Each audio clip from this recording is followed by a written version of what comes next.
কিন্তু চোখেরও যে গুনাহ হয়, এদিক সেদিক তাকাইলেও যে গুনাহ হয়, আমরা তো এটা বুঝি না। রাস্তাঘাটে হাঁটলে চারপাশ মোতালা না করলে আমাদের ভালো লাগে না।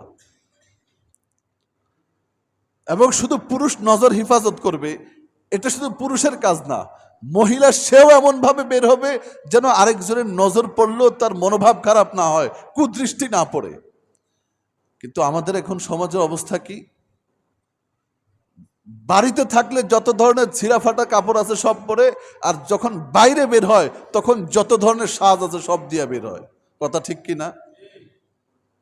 বোন, তুমি যে বের হইলে সাইজা কারে দেখানোর জন্য? তোমার সৌন্দর্য কে দেখবে এখন?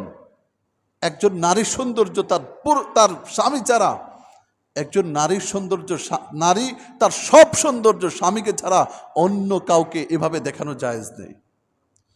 মাহরাম 14 পুরুষ, তাদের সাথে এক ধরনের পর্দা আছে, শুধু কোনো ধরনের পর্দা নেই একমাত্র স্বামী। তাহলে যখন বাহিরে যখন এভাবে বের হয়, এমনভাবে সাজু বোরখা পরে, বোরখাও এমন বোরখা দিয়েছেন কেন? 22 পারার শেষ পৃষ্ঠায়, 22 পারার শেষ পৃষ্ঠায় আল্লাহ রসুল বলেন, আল্লাহ তাআলা নিজে বলেন, তোমরা যখন মহিলারা যখন বের হবা, মিন জালাবি বিহিন্না, একেবারে মাথার চুল থেকে নিয়ে পায়ের তালু পর্যন্ত ঢেকে বের হবা। জিলবাব বলা হয় এমন একটা পোশাককে, যেই পোশাকের শুধুমাত্র চোখ দুটা খোলা থাকবে। আবার কোনো ব্যাখ্যাকার এভাবে ব্যাখ্যা করেছেন, চোখ দুইটাও খোলা থাকবে না, এক চোখ খোলা থাকবে আর পুরা শরীর ঢাকা থাকবে। আল্লাহ নিজে বলছেন এমন একটা পোশাক পরে মেয়েরা বের হবে, এমন একটা পোশাক পরে মায়েরা বোনেরা বের হবে।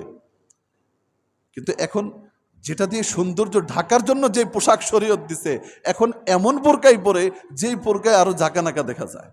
কথা ঠিক কিনা বলেন? নজর আরো বেশি পড়ে। এটাও জিনা। যত পুরুষ তার দিকে নজর করলো রাস্তায় হাঁটার সময়, সব পুরুষের মিলে যেই গুনাহ হবে, ওই মেয়ের একা সেই গুনাহ হবে। আর ওই মেয়েকে যেই বাবা, যেই ভাই, যেই বড় ভাই, যেই স্বামী রাস্তায় এভাবে ছেড়ে দিছে, তার থেকে কয়েক গুণ বেশি গুনাহ হবে।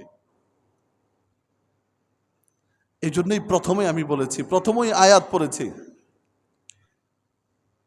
যে আল্লাহ তাআলা মায়েদেরকে সৃষ্টি করেছেন স্বামীর সাথে জান্নাতে যাবার জন্য। আর মা তারাকতু বাদি ফিতনাতান আদাররা আলার রিজালি মিনান নিসা, পুরুষের জন্য মহিলার চেয়ে বড় ক্ষতিকর কোনো কিছু রেখে যায় না। এই যে ক্ষতিকর, যখন বেপরদা একটা মেয়ে চলবে, বেপরদা একটা মহিলা চলবে, তখন সে শুধু একা জাহান্নামে যাবে না, বরং আশপাশের কয়েকজনকে নিয়ে জাহান্নামে যাবে। এবং সে যখন রাস্তায় এভাবে বের হবে, কত শত পুরুষের নজর তার দিকে পড়বে, কত শত পুরুষ কবিরা গুনাহ করলো তার কারণে।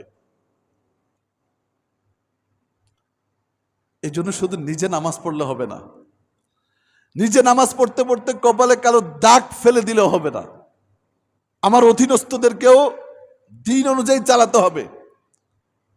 নিজে কয়েকবার হজ করে ফেললাম, নিজের পরিবার ঠিক নাই, তারপরেও নিজে হাজি সাহেব, গাজী সাহেব, মাওলানা, মুফতি, খতিব, বড় মুফতি সাহেব, বড় আলেম, তারপরেও নিজের অধীনস্থ যারা আছে তারা ঠিক না থাকার কারণে তারপরেও জাহান্নামে যাওয়া লাগবে। অনেক হাদিস এমন এই কথার প্রমাণ করে। এই জন্য আল্লাহ তাআলা কোরআনেও বলেছেন, কু আনফুসাকুম ওয়া আহলিকুম নার, নিজেও জাহান্নাম থেকে বাঁচো, তোমার পরিবারকে, আশপাশে যারা আছে তাদেরকেও জাহান্নাম থেকে বাঁচাও। শুধু নিজে বাঁচলে হবে না, আল্লাহ তাআলা আমাদের পরিবারগুলোকে হেদায়েত দান করেন। আমরা নিজেরা এবং নিজেদের পরিবার এমনভাবে আল্লাহ তাআলা চলার তৌফিক দান করেন, যেভাবে চললে আমরা আমাদের স্ত্রীদেরকে নিয়ে জান্নাতে যেতে পারবো। ছোট্ট একটা হাদিস শোনায় শেষ করি।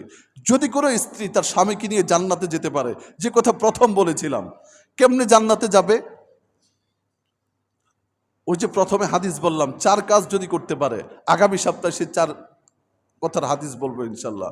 যদি কেউ স্বামীকে নিয়ে জান্নাতে যেতে পারে, আপনারা শুনেছেন জান্নাতে হুর থাকবে, হুররা এত সুন্দর থাকবে যে 70,000 পোশাক পরা দিলেও ওই শরীর এত সুন্দর থাকবে, 70,000 পোশাকের বাহির থেকেও তার অস্থিমজ্জা পর্যন্ত দেখা যাবে।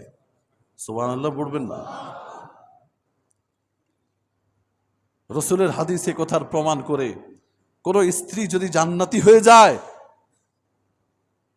স্বামীও যদি জান্নাতি হয়, স্বামীকে যদি হাজার হাজার হুর গিলমান পর্যন্ত দেয়া হয়। আর কোনো স্ত্রী যদি জান্নাতে যেতে পারে তাহলে এই হাজার হাজার হুরের সৌন্দর্যকে এক পাল্লায় দিলে ওই নেককার স্ত্রী যে জান্নাতে যেতে পারলো, সেই নেককার স্ত্রীকে আল্লাহ এত সুন্দর করে দিবেন, ওই হাজার হাজার হুরের সৌন্দর্য এক পাশে, তাদের সৌন্দর্য স্ত্রীর সৌন্দর্যের কাছে ম্লান হয়ে যাবে।